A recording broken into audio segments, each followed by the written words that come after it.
My name is Steve Njenga. I'm a Kenyan. I'm an African male. I'm tall. I know tall is relative. 5'7". I'm in a blue blazer. I'm in a blue shirt. I'm in gray pants and brown shoes. And I'm wearing glasses. I have a short hair. I work for Enable Africa as the executive director. The Inclusive Africa Conference is about bringing everyone together because everyone is doing quite a lot in terms of making people with disabilities have access to dignified and fulfilling life. And in all this effort, there's so many micro efforts on education, on health, on economic empowerment, on access to justice, on sexual health. So there is quite a lot that is happening. The idea of Inclusive Africa is to bring all of this together because of inefficiencies. We call them chain inefficiencies.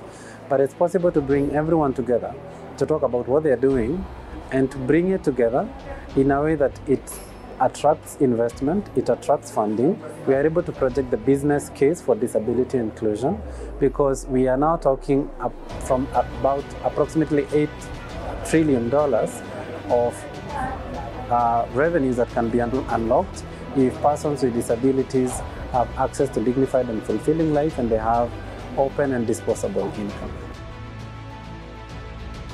My favorite session was on skilling, also because I was facilitating that, the skills gap. I feel that it's young people with disabilities are disenfranchised from an early age, from inability to access good quality education, inability to access assistive technologies and devices that allow them to actually learn, to exploit their talents, and because of that they are disenfranchised even when it comes to accessing jobs. And employers are unaware. And this is not new information, unfortunately. Everybody has known this. But what is happening?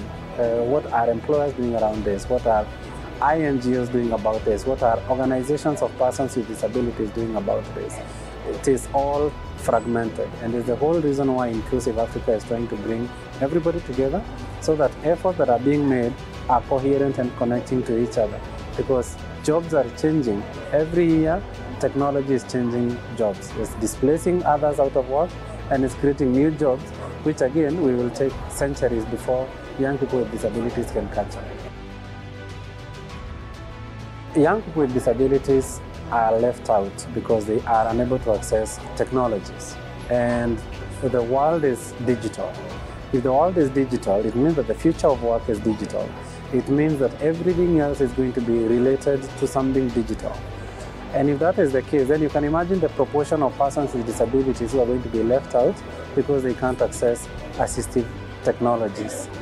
And this technology is going to displace them out of work. It's going to deny them an opportunity to live a dignified and a fulfilling life.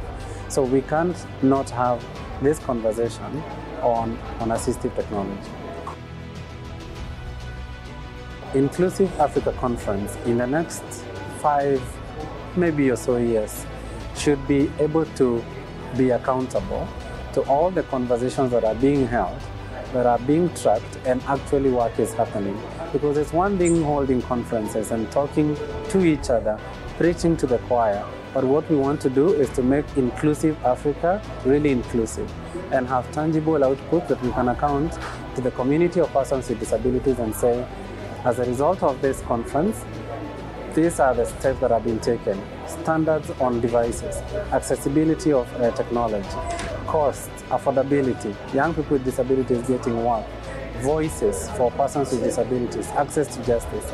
All of these things being put together is what ideally the conference should be addressing and saying, we have done well on this, we still need to do a lot more on this other item.